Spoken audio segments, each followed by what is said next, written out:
we're really starting to get into the period of the year where recruiting is going to pop off. Really, from the end of May to the end of August, right up to the season, is your most critical point uh, in the recruiting process for each year now. It used to not be that way. Used to be the signing days in December and February were holidays of sorts. You hardly acknowledge them now just because all these kids commit in the summertime. But you know what? It's good for people like us who do sports talk in the summertime and need some things to discuss. And we have one to discuss for you this week, a commitment that is. Four-star edge rusher Zach Groves committed to Tennessee about a week ago today. Chose Tennessee over Ole Miss. I believe USC and Georgia were some prime contenders for Zach Groves.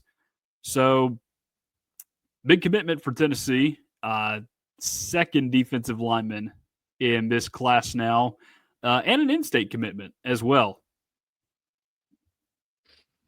Yeah, I liked what I've seen from him. I got a chance to watch some of his huddle highlights earlier, and he seems like he could be a pretty decent player for Tennessee whenever he gets the opportunity. Like one thing that I noticed with him is that he was pretty good at getting off of blocks. Like there weren't many times where he was being held or even given the opportunity to be held. He also didn't seem to like overshoot his gaps like too much. A lot of times, he was making tackles in the backfield, and it didn't matter if it was the quarterback with the ball or the running back. Like he could read the plays pretty quickly and be able to make a stop. And one thing that I saw interesting about him while we're on the topic of tackles for loss, his sophomore season, he actually had 27 and a half. Oh, wow. Which that's a huge pretty number. Impressive. Yeah. I mean, you change that number to sacks, which I mean, it's essentially the same thing. I mean, that's unheard of numbers right there. And then he also had 8 forced fumbles that season too. And this is just like That's a a lot of 15, forced 16-year-old. Yeah. A lot.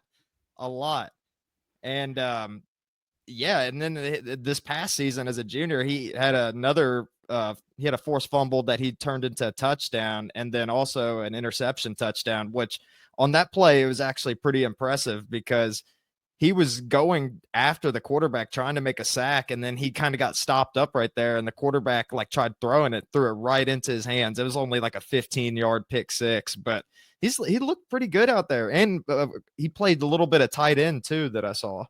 Yeah. Well, that's obviously useful for the athleticism purposes. I did not see the tight end highlights, but like you, Jordan, I did watch some of his highlights, and I liked what I saw. I do have a couple questions, though, I would say, just because, and first off, just general observations here. He was shedding blocks, which is something you want to see from your defensive linemen. You want, especially the edge rushers, you want to see that twitch in there, and he's got that for sure.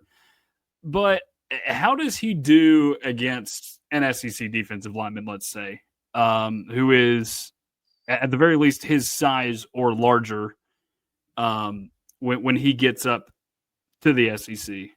And then another thing, too, and this is not a knock on him or his school, but East Robertson High School, for those of you who are not familiar with the high school football landscape here in Tennessee, it is a 2A school, which is the second smallest classification of public high schools in Tennessee high school football.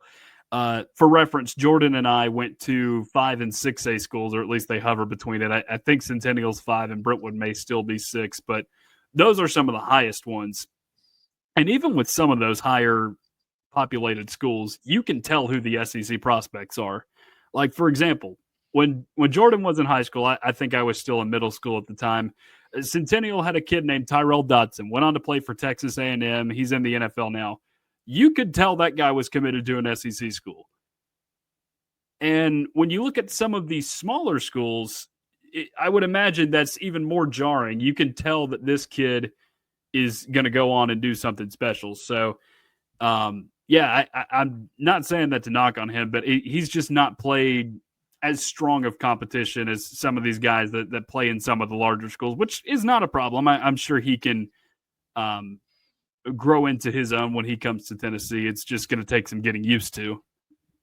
Yeah, I will say from watching some of his film, the offensive linemen that he were going against did not seem Yeah, very big, to be very honest. much a man amongst boys out there for East Robertson.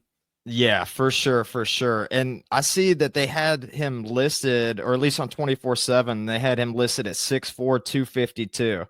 Now, I will say he did look bigger than a lot of the other players on there. I'm not sure if he looked quite that big. I don't know if those numbers are inflated or not, but I don't know if he looked a total 250. I saw on another website that he weighed about 220. I would say that's probably more accurate for his size. But I mean, yeah, like what he was able to achieve in high school. I mean, it seemed like he was really good at getting out of those blocks and everything. But like you mentioned, I mean, bigger offensive lineman in the SEC, significantly bigger. Like I'm Yeah. talking like twice as big as a lot of these guys he was going against. So I'm sure it wouldn't be as easy for him to get off those blocks. But I mean, as long as his speed translates, I think he should be fine. But from a power standpoint, he might need to be able to get more bull rushing in, which I did not see. I don't know if you saw more, but I didn't see too much bull rushing from his film. No, and that's one reason why James Pierce was picked in the first round, and I know he's got some flaws too, but there is at least a combination of speed and power there with James Pierce. He can just forklift these offensive linemen and throw them into the quarterbacks and create sacks like we saw in that Texas A&M game in 2023. But I did not see any of that stuff on the film, and not everybody can do that. That's a very unique specimen that you got in James Pierce, but you would like to see at least some of that ability from an SEC edge rusher, because you need that when you're going against some of these offensive linemen. You need that strength. But again, I do really like the speed on this guy for an edge rusher, and that's important with them. And you mentioned the pick six earlier. I did see that. It was kind of thrown right to him. So, but I guess James Pierce also did have one of those against Iowa with what was buddy's name? Deacon Hill, the quarterback there, who was just just super large but very unathletic. So you take those where you can get them, but you're right though about the numbers. The 27.5 tackles for loss is a ridiculous number. 8 forced fumbles is also crazy as well. Yeah, he definitely put up the stats, but like we mentioned earlier, like in a lower division of high school football, so it could be a little easier to inflate those numbers. But one thing else I saw interesting with him is like he lined up in 3-point stance a lot, but he also stood up. But I didn't see him drop back in pass coverage much. So even though that he stood up, I'm wondering how he is like dropping back, because I'm assuming that he's probably going to play a little bit more of an outside backer position. I know they have him listed as edge rusher. He can play D line, but I don't know. I'm interested to see if he actually could go back and cover passes. I mean, he did have a couple interceptions and stuff, but the only one that I saw was that one from the pick six. And like you said, it was thrown right to him. So I'm Yeah. curious, like how he is dropping back. Yeah, I'm curious as well about just with how he can do there, and if they would move him into an outside linebacker position, because Tennessee has not had the fastest of outside linebackers here lately. I know Elijah Herring was a little bit of a liability in that regard, and kind of a loss that Tennessee could take just because he was not as athletic on that side. Which, if he can do that, if Zach Groves can do that, that would be huge for Tennessee.